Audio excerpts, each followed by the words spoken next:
और विपक्ष में विपरीत कदम रखने पर सोचो, एक कदम भी बिना सोचे मत बढ़ाओ।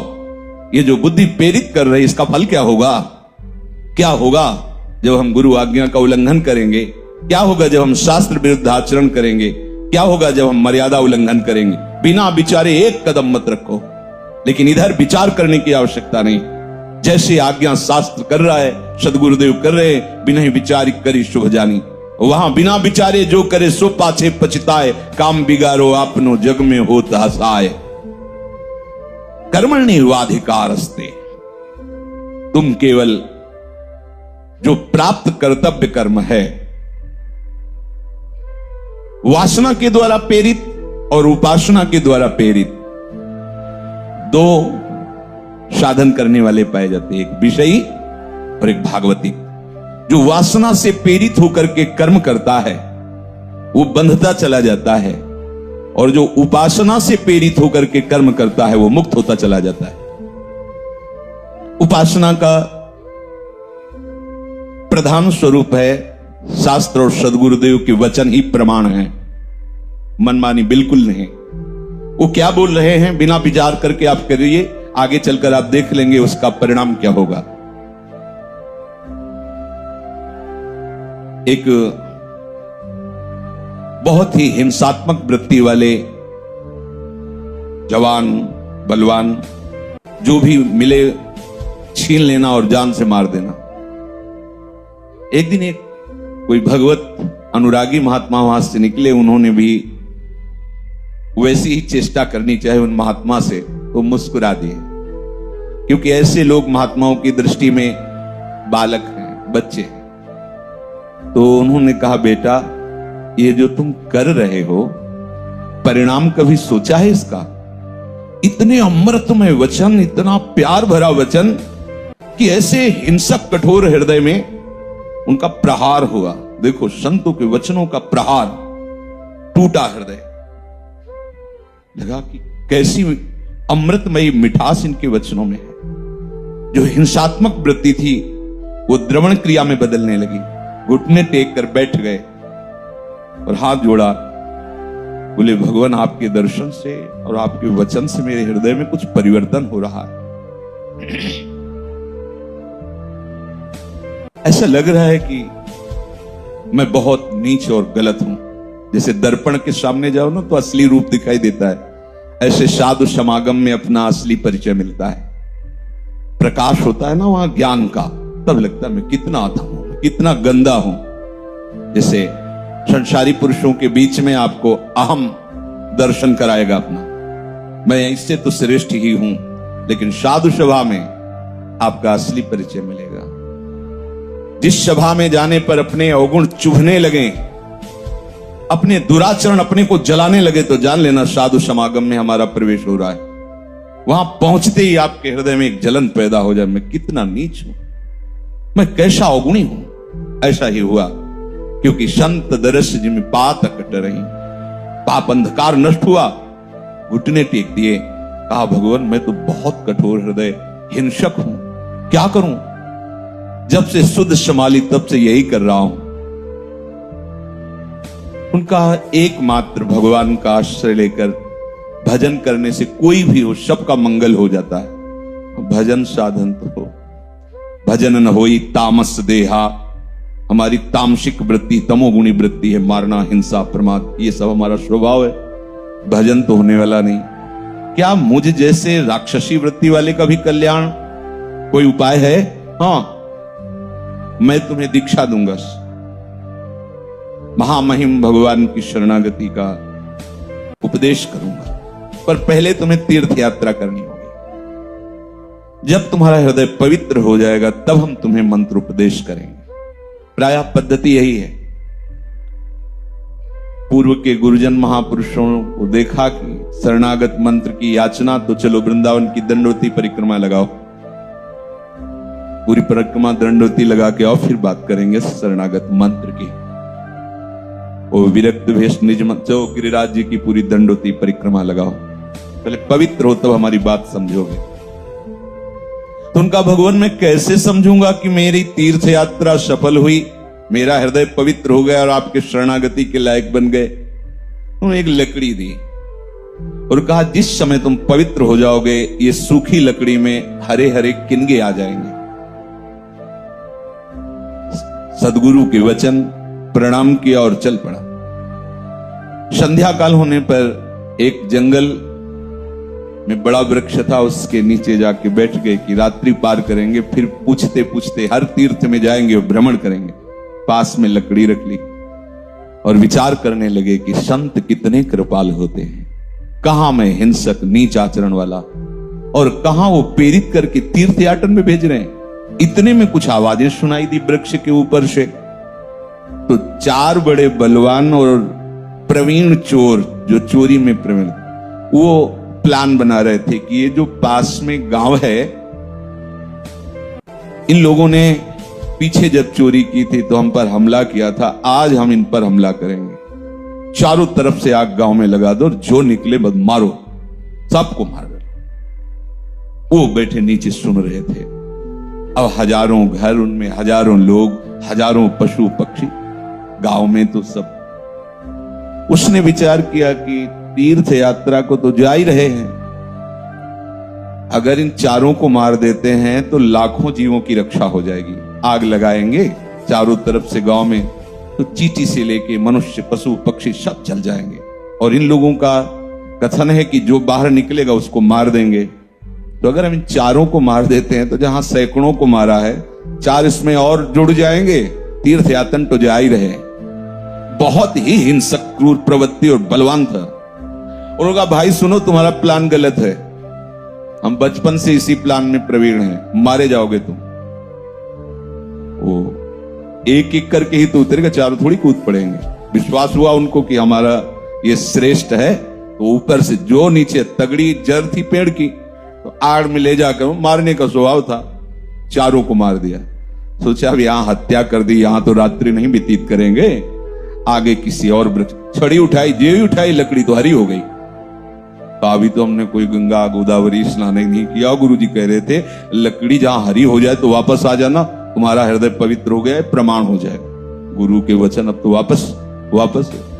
गुरुजी देख के हंस दिए, हिम्मत नहीं पड़ी तीर्थ याटन करने की। बोले नहीं गुरुजी, आपने लकड़ी दी थी और कहा था जहां हरी हो जाए वापस आ, तो ये तो अभी हरी हो गई।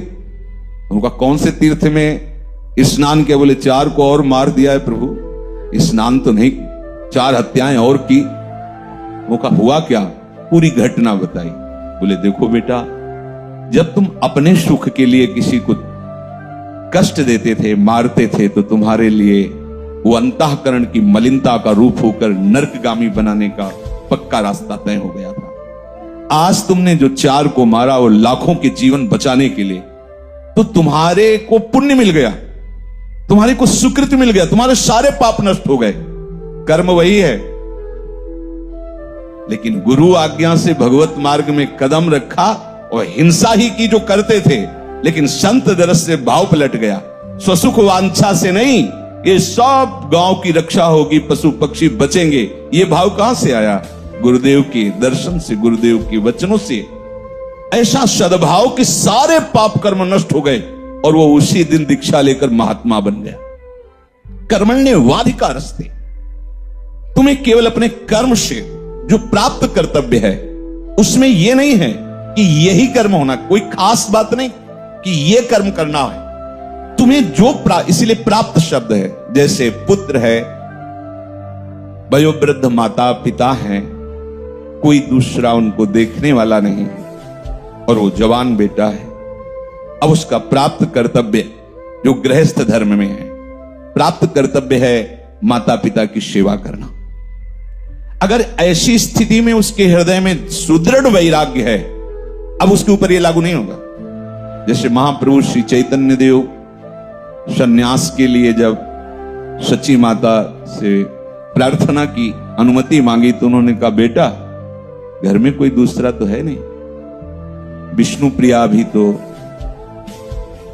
नवीन अवस्था है, वो तो आज तक बाहर ही नहीं निकली, तो थोड़ा बाजार से जहर ला के रख देना, क्योंकि कोई जहर लाने वाला भी नहीं है। तो हम दोनों, एक तुम ही बचे हो, तुम्हारे बड़े भ्राता विश्वरूप तो पहले ही, अब तुम भी जाने की बात कर रहे हो। कितना हृदय विदारक समय है कि अभी नवीन अवस्था है विष्णु प्रिया जी की, लोक व्यवहार शून्य, और एकदम वयोवृद्ध शची माता, कैसे बनता है सन्यास का योग? इनकी कौन रक्षा करेगा, कौन देखेगा? विचार किया विश्वंबर भगवान सारे जगत का रक्षा, बस कूद पड़े गंगा जी। ये एक अलग मार्ग है, इस मार्ग के पथिक का एक अलग सिद्धांत है, उसको एक दूसरे में मिलाया न जाए। प्राप्त कर्तव्य भगवत प्रेरित। पंढरपुर में श्री पुंडरीक जी बस अपने माता पिता के आराधना में मगन, कर्मण्येवाधिकारस्ते। वयोवृद्ध माता पिता, उनकी सेवा से जो समय मिलता कार्य करके कुछ अर्थ लाते, उसी से भोग सामग्री, और जैसे अपने प्रभु की आराधना की जाती ऐसे माता पिता की आराधना करते। माता पिता कैसा व्यवहार करते हैं, अगर उस भावना से आराधना की जाए तो निपट नहीं पाओगे, पूरी आराधना नहीं हो सफल होगी, विघ्न पड़ जाएगा। हमें कैसा बर्ताव करना है, बस वो हमें सेवा के समय कटुवचन बोलते हैं, हमारी अवहेलना करते हैं, हमें डांटते हैं, पीटते हैं, ये कुछ नहीं देखा जाता। जिसकी हम सेवा करें वो हमारे साथ कैसा बर्ताव कर रहा है ये नहीं देखा जाता, हमें उसके साथ क्या व्यवहार करना है ये देखा जाता है। तभी सेवा धर्म सफल होता है। जो इस भाव से सेवा करता है कि मैं सेवा करूं और उधर से हमें सम्मान प्यार अनुकूलता, वो सेवक नहीं, वो स्वार्थी है, वो व्यापारी है, उसे सेवक नहीं कहते। हम आपसे प्यार करते हैं, आप हमसे प्यार कीजिए, हम आपको सुख पहुंचाते हैं, आप हमको सुख पहुंचाए, ये व्यापारी है, इसे प्रेमी नहीं कहते, इसे सेवक नहीं कहते। सेवक वो है जो अपने धर्म का परिचय जानता है। सबसे सेवक धर्म कठोरा। सेवक सुख चाह, वो सेवक कैसा? मान भिखारी, व्यसनी धन, शुभगति व्यभिचारी। कहां? रात दिन अपने वृद्ध माता पिता को जैसे भगवान की अष्टयाम सेवा, ऐसे समय मिलता भाग के जाते, कोई न कोई सेवा कर्म के द्वारा अर्थ लाते, फल फूल भोजन सामग्री सब।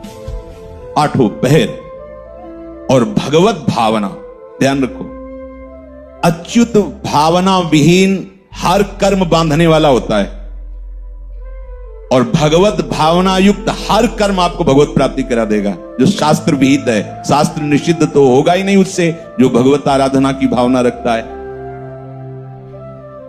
एक बार प्रभु बहुत द्रवित हुए, क्योंकि जो सेवक होता है वो स्वामी को सेवा के बल से अधीन कर लेता है। खास बात उसमें यह होती है कि उसको अपने सुख की परवाह नहीं होती, और जब स्वामी देखता है कि केवल मेरे सुख के लिए ही है, तो उसका हृदय द्रवित हो जाता है और वो सेवक का सेवक बन जाता है। ये रहस्य है, सेवा में बहुत बड़ी सामर्थ्य है। प्रभु विठ्ठल भगवान जब वो सेवा में लगे थे अपने माता पिता, पीछे से आवाज दी, पुंडरीक, जो बड़े बड़े योगियों को भी दर्शन वांछनीय है वो दर्शन कर लो, मैं स्वयं चल के आया हूं तुम्हें दर्शन देने। कौन हो? का भगवान। एक ईंट उठा के सेवा। जब तक हम अपने भगवान की सेवा नहीं कर लेते तब तक हम आपको देखेंगे भी नहीं। ऐसे भगवान इंतजार करते हुए खड़े, आज भी वैसे ही खड़े विठ्ठल भगवान। जब सेवा हो गई, माता पिता को प्रणाम किया और फिर प्रभु की तरफ देखे। प्रभु क्योंकि सबके हृदय विहारी है, निहाल। अपने कर्तव्य कर्म में इसका क्या फल होगा, ये अगर फल की आकांक्षा की तो आप सेवा धर्म का निर्वाह नहीं कर पाएंगे। कि वर्तमान में ही प्रतिकूलता मिल रही, इतनी हम सेवा करते हैं, वो कभी हमें शाबाश नहीं बोलते, जब देखो डांटते रहते, रात दिन हम कुछ अपने सुख की बात सोचते, फिर भी हम नहीं चाहते, लेकिन ठीक से बोलें तो नहीं बोलेंगे, क्योंकि तुम्हारी बहुत बड़ी साधना चल रही है, और उस साधना की परिपक्वता के लिए प्रतिकूलता उधर से आएगी। जो सेव्य है तुम्हारा, अब तुम्हें उसमें खरे उतरना, खरे उतर गए तो एक ही फल है, भगवान की प्राप्ति। शब्द याद कर लो, ये बहुत बड़ी महामहिम बात है। कर्मण्येवाधिकारस्ते मा फलेषु कदाचन। एक बार हरिपाल जी बड़े सामर्थ्यशाली उसे ही कहते हैं जिसकी बुद्धि सतमार्ग में आरूढ़ हो और शरीर का बल दूसरों को सुख पहुंचाने में लगता हो, उसे सामर्थ्यशाली कहते हैं। जो कुमार्गगामी होता है उसे सामर्थ्यशाली नहीं कहते। जो दूसरों के स्वत्व का अपहरण करना चाहता है उसे बलवान नहीं कहते, उसे कायर कहते हैं। जो दूसरों के स्वत्व की रक्षा करता है, दूसरों को सुख पहुंचाता है और शास्त्र के अनुकूल चलता है, उसे कहते हैं सामर्थ्यशाली। शास्त्र के अनुकूल चलने में आपको विकारों को सहना होगा, प्रतिकूलता को जो सहन करता है वही सामर्थ्यशाली, उसी के आगे लगता है समर्थ। हरिपाल जी उत्तम कुल में प्रकट हुए थे। एक दिन पत्नी से विचार करके कहा कि जीवन कट तो रहा है पर नीरस सा है। ऐसा लगता है कि हमारे जीवन में एक अधूरापन है। क्या अधूरापन है समझ नहीं पा रहा, पर मेरा एक जीवन अधूरा सा, एक अशांति सी अंदर है। एक दिन एक बड़े तेजस्वी महात्मा उनके नगर से जा रहे थे। उन्होंने देखा, प्रणाम किया, भगवान घर पधारिए। संत बड़े कृपालु होते हैं।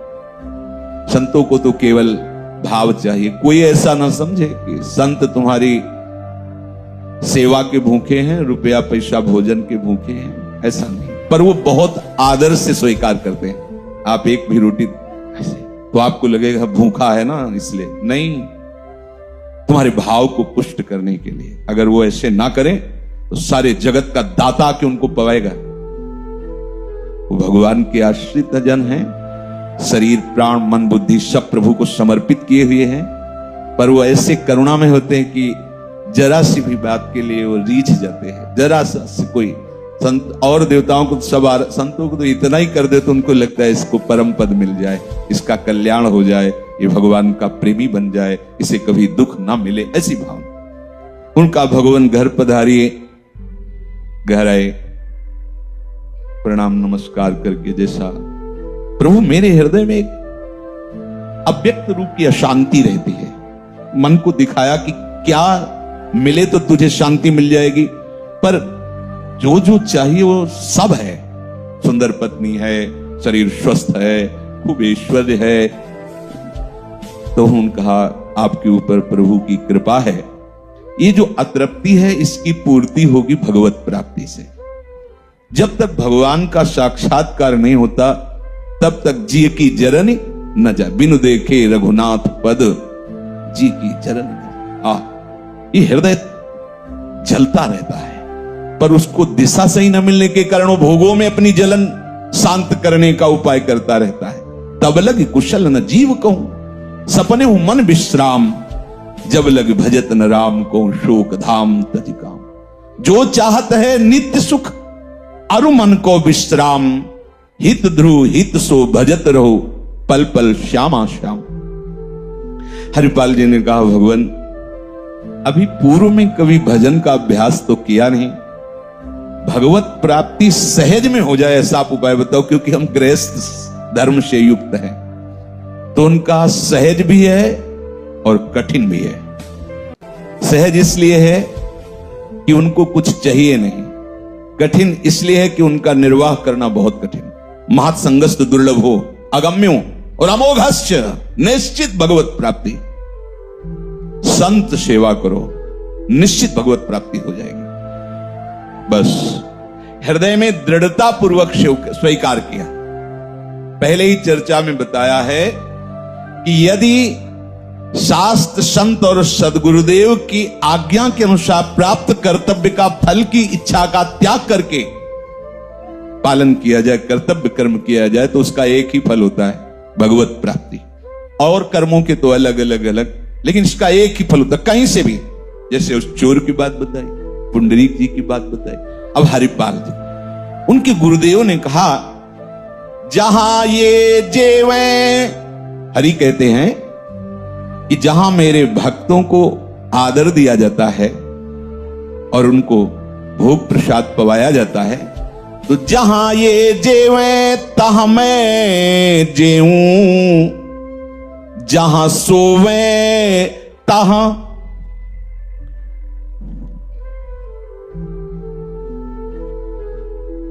सोऊं। जहां मेरे भक्त प्रसाद पाते हैं तो मैं वहीं प्रसाद पाता हूं जहां मेरे भक्त पाते हैं, अर्थात भक्त की जिह्वा में बैठकर मैं रसास्वादन करता हूं। जहां मेरे भक्त शयन करते हैं मैं वहां शयन करता हूं।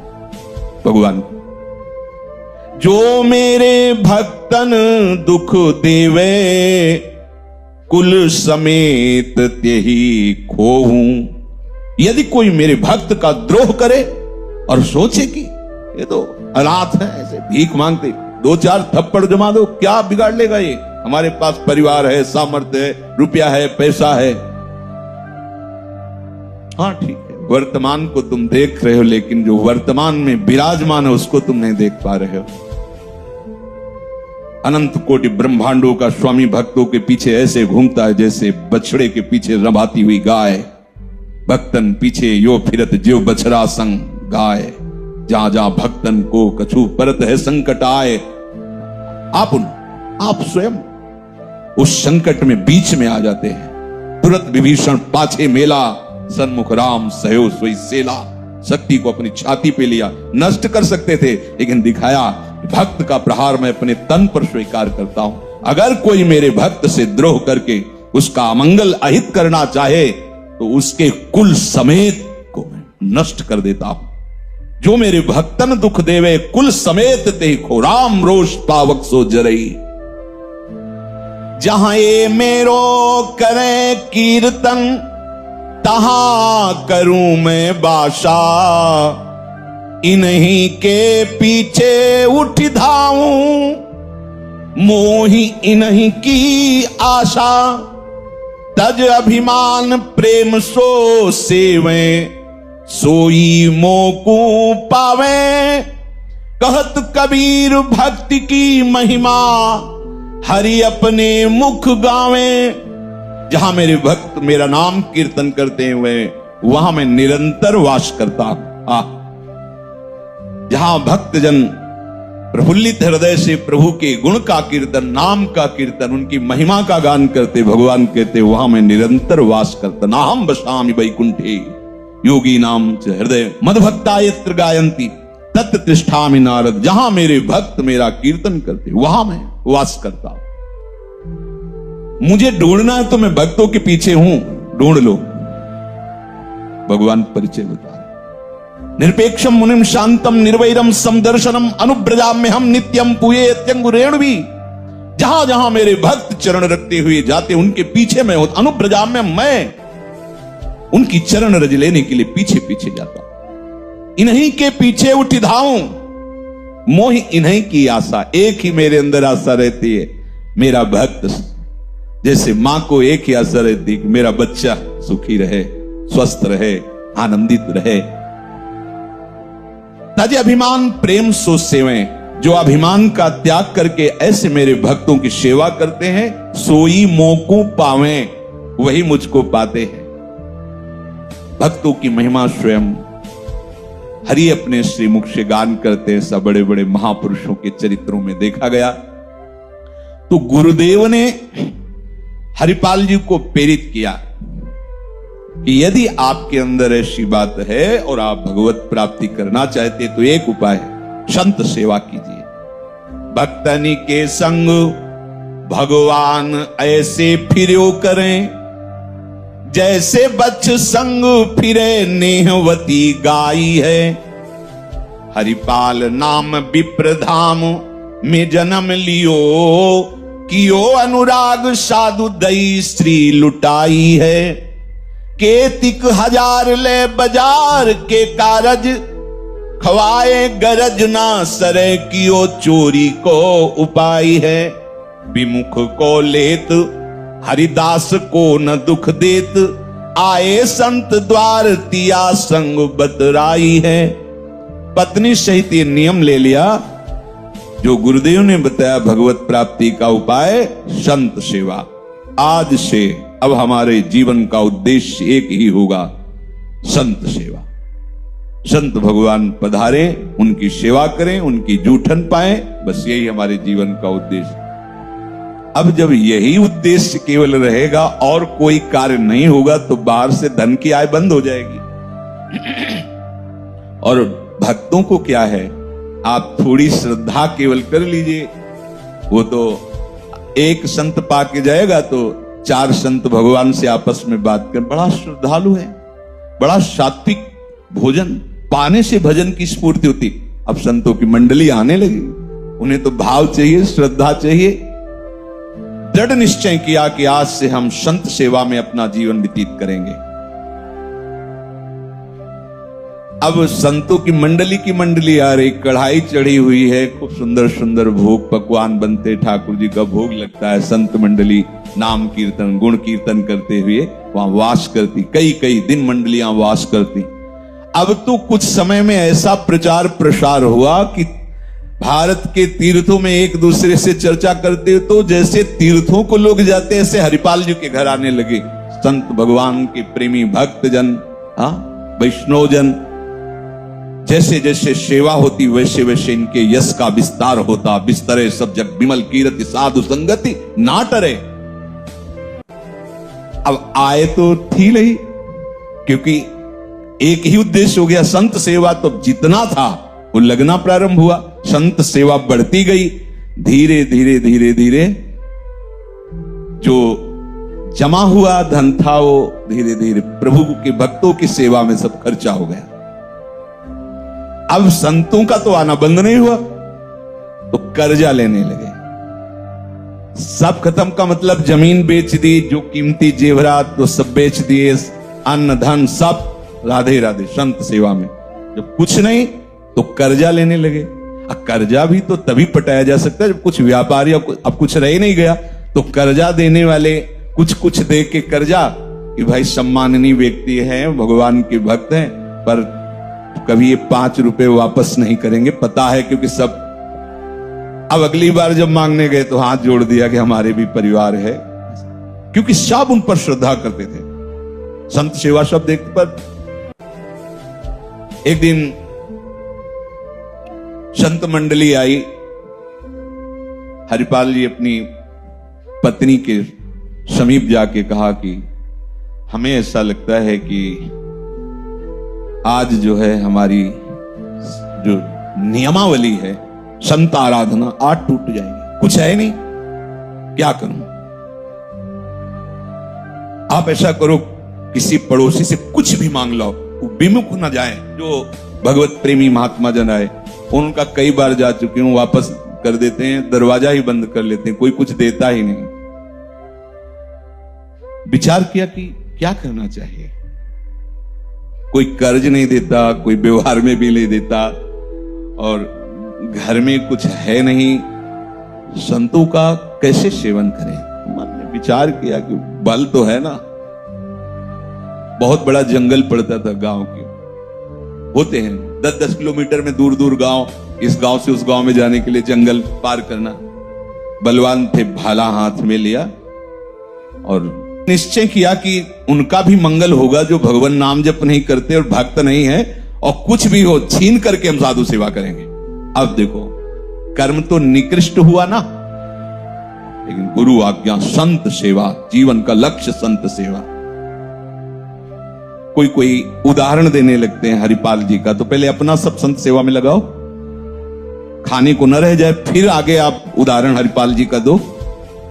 अब तुम तो लाखों की उसमें बेईमानी की और सोचा कि इतने से इतना दे देंगे तो चल, वो नहीं चलेगा, तो घर फूक तमाशा देखना होगा इसमें। हरिपाल जी का उदाहरण तब आप दे सकते हैं कि चोरी तो हरिपाल जी भी करते थे, तो हम थोड़ा टैक्सी की चोरी कर ली, ये कर ली, वो चोरी कर ली, या ऐसे, और हम वो संत सेवा में थोड़ा उसका हिस्सा दे देंगे तो धन पवित्र हो जाए। भूल मत करना, वो अधर्म है, वो अधर्म हो रहा है। हरिपाल जी घर फूक तमाशा देखे, पहले अपना सब कुछ न्योछावर कर दिया। अब देखो भावना कैसी है, विमुख को लेत हरिदास को न दुख देत। जो भगवत विमुख है उसका छीन लेते और कहां लगाते? संत सेवा में। इसका भी मंगल होगा। गले में कंठी और मुख में कहीं धोखे से भी रामकृष्ण हरि निकल गया तो हरिपाल जी मार्ग से हट जाते थे। जब वो निकल जाता तो उसकी रज माथे पे लगाते, कभी उसको, और अगर प्रपंच की वार्ता और कंठी तिलक और नाम नहीं तो भाला गले में रख देते, जो है सब उतरा लेते, सोना चांदी रुपया जो भी जैसा, और वो संत सेवा में लगाते। अब उस गली में ये प्रचार प्रसार हो गया कि कंठी तिलक वाला, नाम कीर्तन वाला लूटा नहीं जाता। अब उस गली से निकलना है गांव के जंगल से तो कंठी तिलक बांध के निकलना है, बाद में भले झोली में डाल ले, जेब में डाल ले, क्योंकि हरिपाल जी और बहुत बलवान थे और भगवत तेज से युक्त थे। उनके सामने ऐसा थोड़ी कि कोई विरोध कर सके। अब एक दिन बहुत से जैसे स्वाभाविक संत आते थे, आए, वहां जंगल में कोई जाता ही नहीं, अगर जाता तो रामकृष्ण हरि बोलते हुए जाता।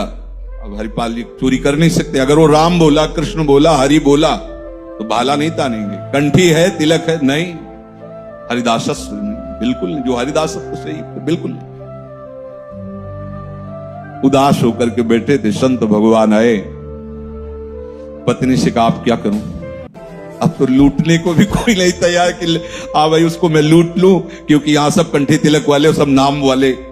देखो भक्त का प्रताप देखो, भयवश वहां से निकलना है, जो 2-4 किलोमीटर रास्ता है, जोर जोर से बोलना पड़ेगा उसको रामकृष्ण हरि।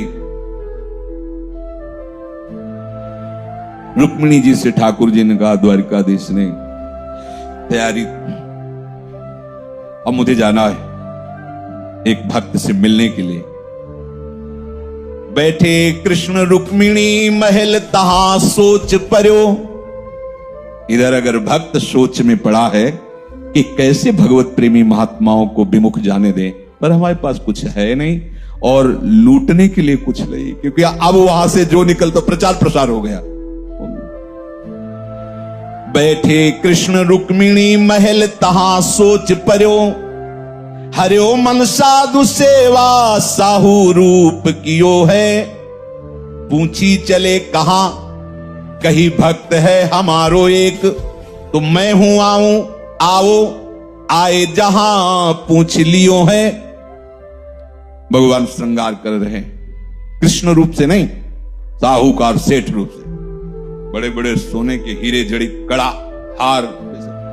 रुक्मिणी जी का जय जय कहां, बोले एक भक्त के यहां जाना है, उत्सव में सम्मिलित होना है। प्रभु आप जब जाते हो अकेले निकल जाते हो, हमारी भी इच्छा है। भगवान ने कहा शारदा सहाय हुई, क्योंकि हमसे ज्यादा श्रृंगार ये करेगी।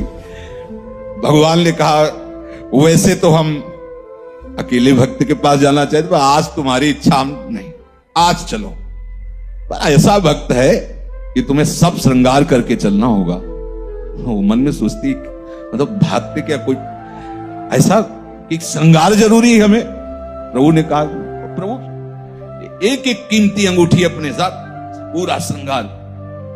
रुक्मिणी जी ने कि जब प्रभु इतना पूरा श्रृंगार, तो और अब वो तो महालक्ष्मी है और भगवान की प्रधान पटरानी है, द्वारिकाधीश की श्रृंगार। अब हरिपाल जी के दरवाजे संत हैं और गांव के बाहर वो टहल रहे हैं कि क्या करूं क्या करूं। वहीं आए, साहूकार का रूप रखे ऐसे, और ओए भैया हमें जंगल पार करना, सुनते यहां कोई बहुत कठोर हृदय वाला चोर जो है इधर चोरी करता है, तो आप देख के लगते हो कि आप रक्षा कर सकते हो, हमें बाहर पहुंचा सकते हो। हरिपाल जी ने कहा भगवान बड़ी कृपा की, बड़ी कृपा। हाँ बिल्कुल पहुंचा देंगे, जहां कहोगे वहां पहुंचा देंगे। बोले हम ऐसे फ्री काम नहीं लेते, हम कुछ मुद्रा देंगे जब आप जंगल पार कर दोगे। बोले पहले दो, हमारे यहां अतिथि आए हैं, बिल्कुल हम सुरक्षित आपको पहुंचा देंगे, लाओ।